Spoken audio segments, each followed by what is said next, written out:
Welcome to Clearing the Clutter Inside and Out with Julie Coraccio. Every Tuesday at 1 p.m., Julie interviews experts on all areas of clutter: physical, mental, emotional, and spiritual. Learn easy-to-implement tips on how to release clutter and get organized to create the life you choose, deserve, and desire. An award-winning professional organizer and coach, Julie also shares suggestions to help you live clutter-free for a more joyful and fulfilling life. Do you let go of clutter, but then at no time it's back to the way it was? Do your books on releasing clutter and getting organized collect dust on a shelf? Do you know you need to dig deeper on releasing clutter but keep getting stuck? Our Clearing the Clutter Inside and Out, Releasing and Affirming MP3s support you in all areas of your life: physical, mental, emotional, and spiritual. Learn more at reawakenyourbrilliance.com. Hey everyone! Today we're going to be talking about moving tips for pets. When I got married to my husband, he and Joey, our awesome black cat, moved into our home. I wish I would have known then some things that would have made the move much easier for Joey. Now, I understand cats much more than I understand dogs, but I think everything we're going to talk about today, whether you have a bird, snake, it's all applicable. And again, of course, I would check in with your veterinarian because they know your pet and might have other advice. But this is enough to at least get you started or have some things to think about. In an ideal world, you have a couple months to prepare to get ready to move. I think my husband and I believe we're going to be moving within the next year or so, and so I have already started to plan. I created this because I wanted to get information to know about Joey to be prepared for him. So, of course, you can scrunch this timeline, but I started with 2 to 4 months out from your move. So about 2 to 4 months, and again, if it's 1 to 3, a month, whatever, but this is just a guideline. Start to prepare your pets.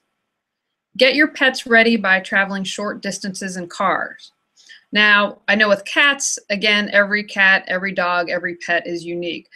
My brother and sister-in-law and their kids just came to visit, and JJ and Coco are 2 dogs, and they rode all over the eastern seaboard and seemed to love it and be fine with it. Joey gets nervous when he has to drive 30 minutes to the vet. So if that's the case with your pet, start getting them ready by now, taking them on short distances in the car. Get them used to the feel of that. Also, it's time to start searching for a new vet and in an emergency animal hospital so that when you move, just in case something happens, you're prepared. If you don't know anyone in the town that you're moving to, I'm sure that you can find lots of boards out there on the internet and ask advice for people. I know we have one here in Raleigh, the city of Raleigh, that people can ask questions. So start doing that research now and start getting your pet ready.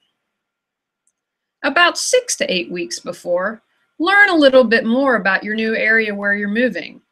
Ask if there are any local health concerns such as heartworm or Lyme disease, or any vaccinations or medications your pet may require, as that can vary from city and state. I'd also encourage you to find out any laws that you might have in your area. For instance, here in Raleigh, a dog must be on a leash. They can't run around without one. About 4 to 6 weeks, get your vet records and get the copies forwarded to the new vet. Most things, I believe, are online now, at least with our vet. And if not, start to ask for copies so you'll have those ready.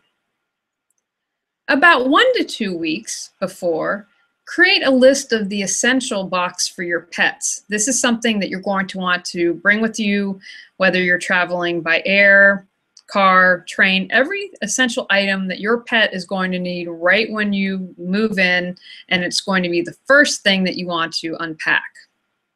Here are some things to consider: food, dishes, water, medications, bed, litter box, and toys.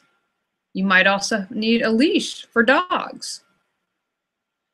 Another thing you will want to recheck is if you're moving by plane, what are restrictions for pets? Or if you're having your pet move, What are the things that you need to know? The week of the move, make arrangements to either board your pets or keep with a friend or relative while the movers come. It can be a little crazy, and if it's all possible, try to get your pet out the day that the movers come. Also in the week of the move, if not the day before, pack your essentials box. You've made your list. You'll know everything that you need to keep your dog, cat, fish, snake, bird happy. Here are some tips when moving in. The first thing you're going to want to do is unpack your pet's essential box. Get them everything set up so they can start to get familiar with the home and realize, hey, this is our new home and this is where we're going to be living. Keep all windows and doors closed when the pets aren't going to be unsupervised. Be very aware of narrow gaps behind or between appliances where nervous pets may hide.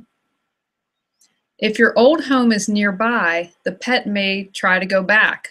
My brother and sister-in-law adopted a dog, and they had to return him. He was at the shelter and he kept trying to go back to his other home, and the last time he dug underneath the fence and all got scratched up, and it was just not good for them and not good for the dog. But if you're close by, they might try to go back. Give the new homeowners or your former neighbors your phone number and a photo of your pet, just in case he does try to go back and they can spot him and look out for him. As I mentioned earlier, you're going to want to unpack your essentials box right away. Get your pet feeling at home.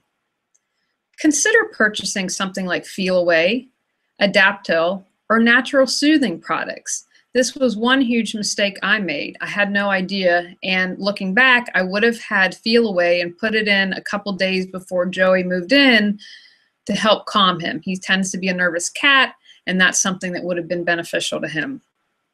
Also at this time, learn any rules if you're moving into a community or if you have an HOA. Learn what the rules and regulations are with pets so you're aware of them. If you found this valuable, you might want to check out my previously recorded class that goes into a lot more detail and offers many other tips for a successful and stress-free move. We just don't talk about pets, we talk about kids, we talk about movers, tips for finding the right movers, and provide you with a timeline starting a couple months before your move. Also, if you're stuck with the last minute move, we also have a lot of tips for that and much, much more. Hopefully you've learned some wonderful tips today to help you for a stress-free move with your pets. Go out, clear some clutter to create the life you choose, deserve, and desire. Do you let go of clutter, but then at no time it's back to the way it was? Do your books on releasing clutter and getting organized collect dust on a shelf? Do you know you need to dig deeper on releasing clutter but keep getting stuck? Our Clearing the Clutter Inside and Out, Releasing and Affirming MP3s support you in all areas of your life: physical, mental, emotional, and spiritual. Learn more at reawakenyourbrilliance.com. Thanks for tuning in to Clearing the Clutter Inside and Out. Sign up for our newsletter and receive a free copy of 10 clutter-free living tips. Ready to create the life you choose, deserve, and desire? Learn about Julie's coaching, ebooks, online monthly decluttering classes, how to organize your life, office hours, and her unique clutter-free living mastermind at reawakenyourbrilliance.com. You can also watch all episodes on YouTube or download on iTunes and more. Join us next Tuesday at 1 p.m. Remember, the journey of 1,000 miles begins with one step.